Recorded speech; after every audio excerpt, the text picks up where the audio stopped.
Hello there folks, welcome back to the Chap's Guide. My name is Ash and I am your host on this journey through men's style, self-development and personal grooming. Now today I'm going to give you a little bit of watch content because I haven't talked about watches on the channel for a while, and I was asked a question the other day which really got me thinking about my relationship with wristwatches, and this is the question. It was posed to me by Pete Niner, who's one of my most esteemed and longest patrons and supporters of the channel, so it's a pleasure to answer your question, Pete.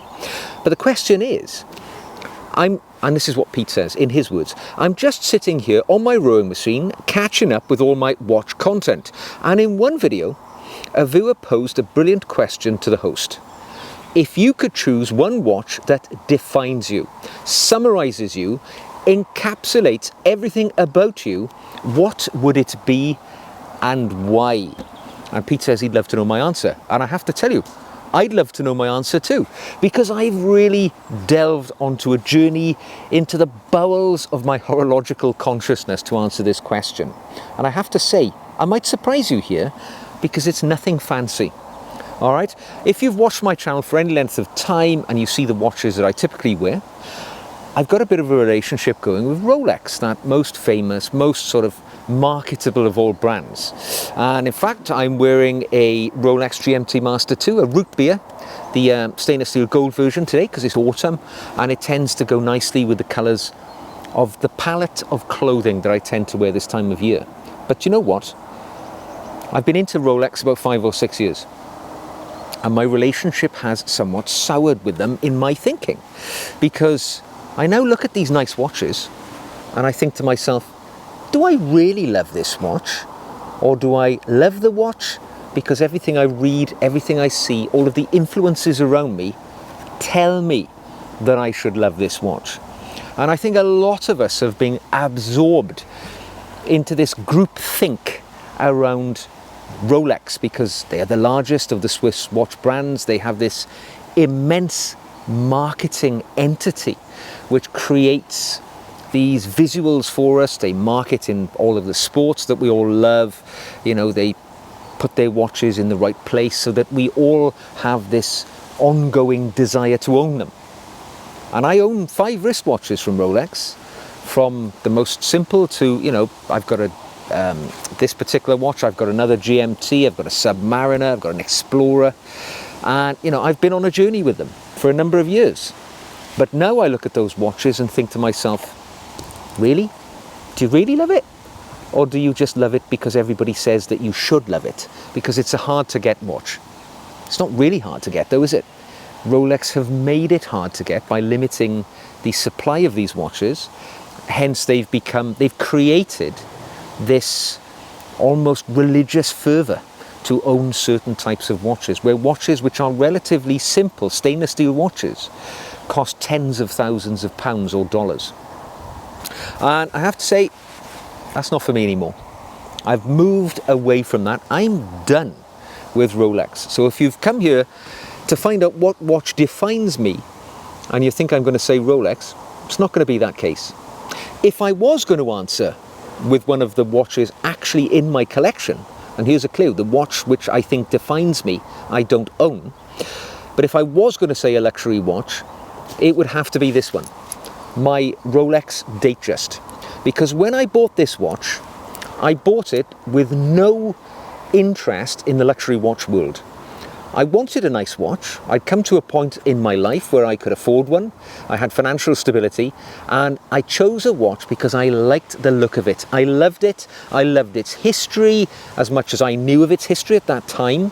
You know, as a child growing up in the 80s and a young man in the 90s, the Rolex Datejust defined for me a watch which I wanted to own as an aspirational watch. And I also liked the look of it. And I liked its capability.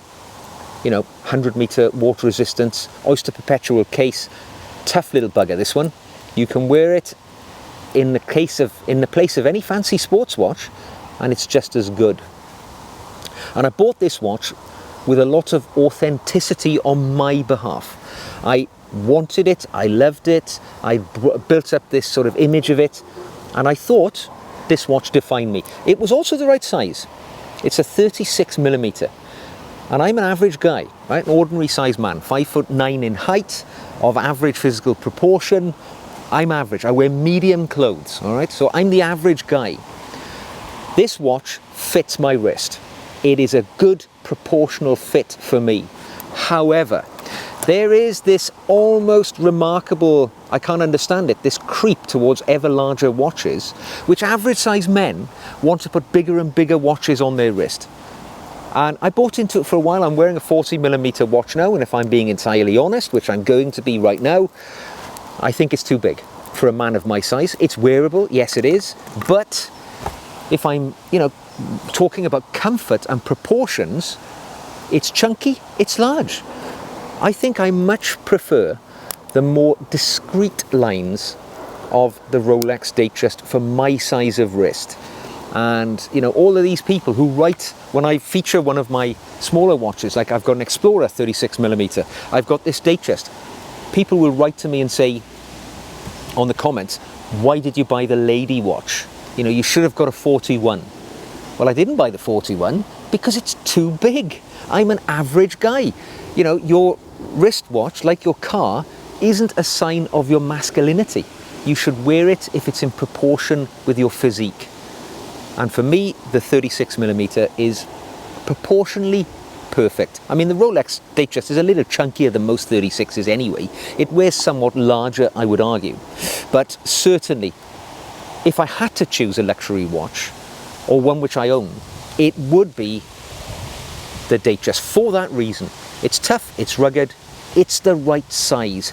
And when I bought it from a place of pure honesty in my love of wristwatches.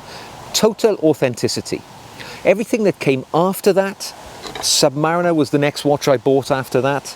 Then I bought a GMT, a Tudor GMT, bigger and bigger, and I got sucked into the hype. And I felt I was lucky to be able to go into a shop and spend £10,000 on a watch. Now I think back to that period of my life and think, was you bloody mad? What is that all about? I'm not doing them a favour. I'm spending money, which I'm not a rich man. It was very hard earned to get that money to buy a watch. And, should I be thankful for the watch shop selling it to me? Of course I shouldn't. I've been dragged into the psychology that Rolex have been very careful to employ. So I'm going to answer Pete Niner's question now. And that is, what watch do I think defines me, encapsulates me as a person? And it's nothing fancy. It is a CWC G22 automatic watch. Now CWC, for those who are uninitiated, it's not a heritage brand. It's not even been around all that long. They were set up in the 1970s by a chap called Ray Mellor. And CWC stands for Cabot Watch Company. And Ray Mellor was a guy who worked in the watch industry. He was the managing director of Hamilton UK. So Hamilton, American watch brand, their UK arm of manufacture, he was in charge of it. So he knew his watches. And in the 1970s, there was this crisis within the watch world where, Japanese brands brought in quartz watches, right? So watches used to be a really big commodity. Of course, they're, quite small, intricate mechanical machines, hard to make. So, they were expensive.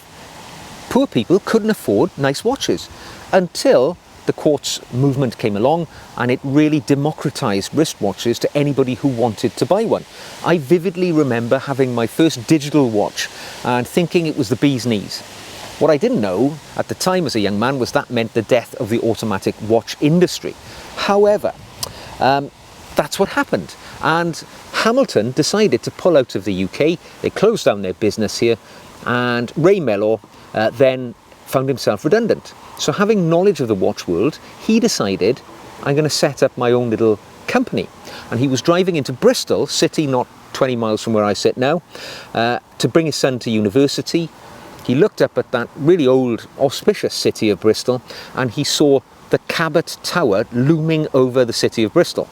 Now, the Cabot Tower is named after John Cabot, who is a famous global explorer and entrepreneur. It's got a bit of a bad reputation now because he was involved in the transatlantic slave trade, and they have removed statues of John Cabot from certain public parts of Bristol, and buildings bearing his name have been renamed in recent years because of that. But that notwithstanding, he was a global explorer of international repute.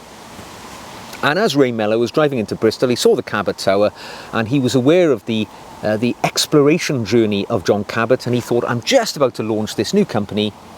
I'm going to, it's an adventure. So he called his watch company the Cabot Watch Company, CWC as it's called today. And he catered specifically for the military market because that's what Hamilton was doing beforehand. He had knowledge of this. So he brought into place wristwatches which were ideally suited to meet the commissioning requirements of the British military and other military forces around the world.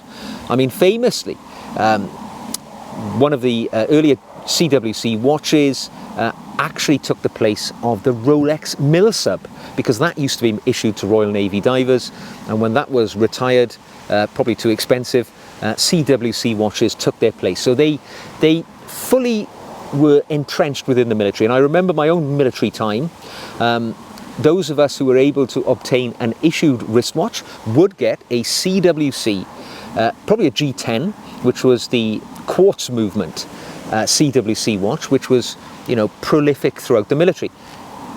And in essence, the reason why I think it encapsulates me and it defines me is because it's a very, very simple watch, and it is enough. All right, it's not fancy, it's not over-engineered, it's enough. And that's kind of an ideology which I follow in my own life. I don't want to be wealthy, I don't want too many material things, I just want enough. And this watch really is enough. As it's evolved over the years, CWC continued to issue to produce watches which are issued in the British military and other military forces around the world.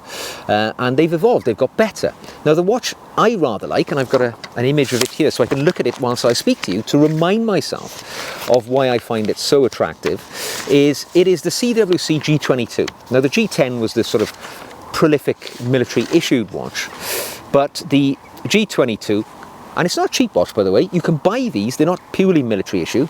They are £499, but it's an automatic watch. Inside this watch beats a Sellita automatic movement, and the watch is Swiss made. It comes in date or no date options, depending on your requirement. I guess in the military, you just get what you're given. And importantly, for me, it's a 38.5mm case. So it is perfectly proportional for pretty much everybody. I don't care how big your wrist is, 38.5mm is more than adequate. All right, don't keep saying I've got to have bigger and bigger. You don't. You just need something which is proportionate for your wrist. And it's a real tough and rugged watch, which, as you can see, it's not fancy. It's got large numerical numbers which mark the hours, the sort of timekeeping on it. Nice, large, white hands. It's all full of luminescence. It's got an acrylic crystal. It's got fixed fixed bars, so it's not going to get pulled off if something grabs hold of you or you get your wrist trapped in something. The watch is secure when it's on your wrist.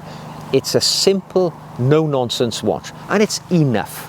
Right, that's what I say. It's just enough. If anything, you could say it's a little bit lacking in some statistics. The standard model, the G22, it's only got 50 meters of water resistance, and it's not recommended for swimming or submerging in water. It's merely splash proof.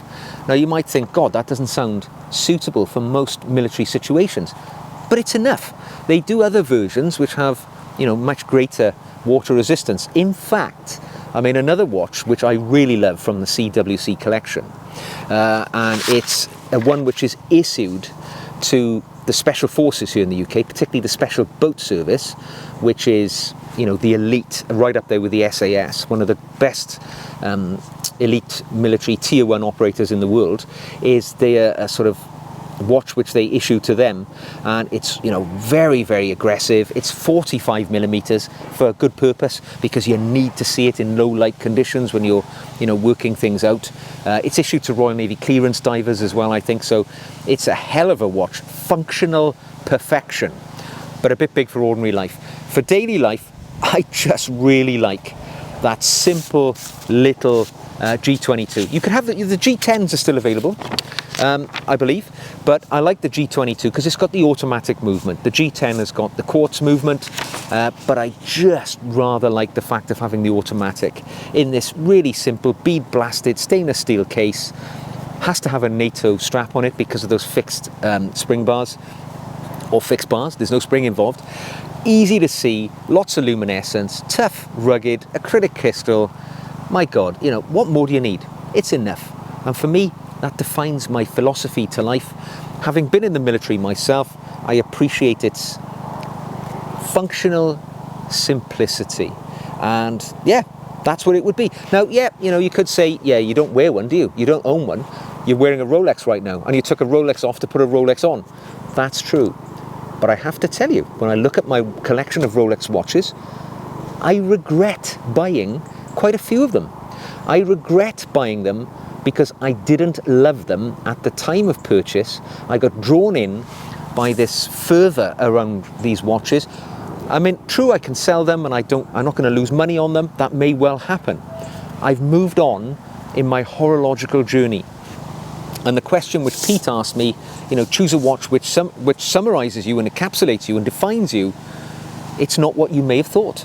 It's a really simple, functional, ordinary, everyday watch of modest proportions, which is just enough to get the job done.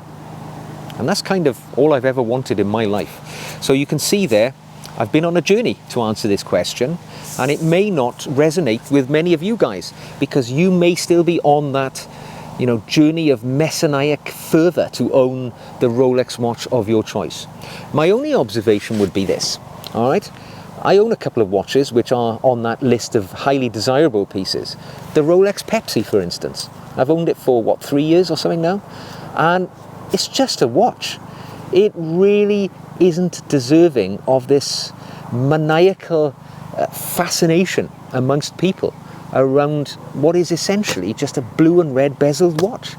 You know, I'm really out of this cloud of mania around these pieces now, and I'm really looking at watches which I think are more of my character than this sort of, you know, madness around them. So there we go. Not what you may have thought, eh? But the truth. Yes, my first luxury watch would be the only one of my collection that I kept if I had to get rid of them all and keep one. It would be the Datejust, simple as that. You could keep your Submariners and your GMTs. For me, the Datejust for me is the most authentic piece of my collection. And then that G22, simple, functional military watch. Tells you a bit about me, doesn't it? Well, there we go, folks. That's enough soul bearing for today. I will leave you with that.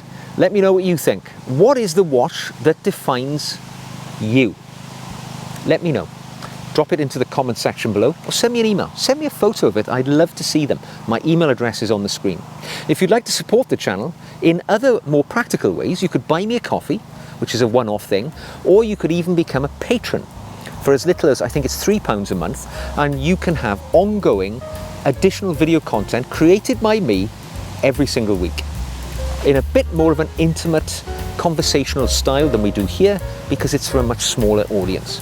So thank you for listening today. I hope you've enjoyed and I'll see you again very soon.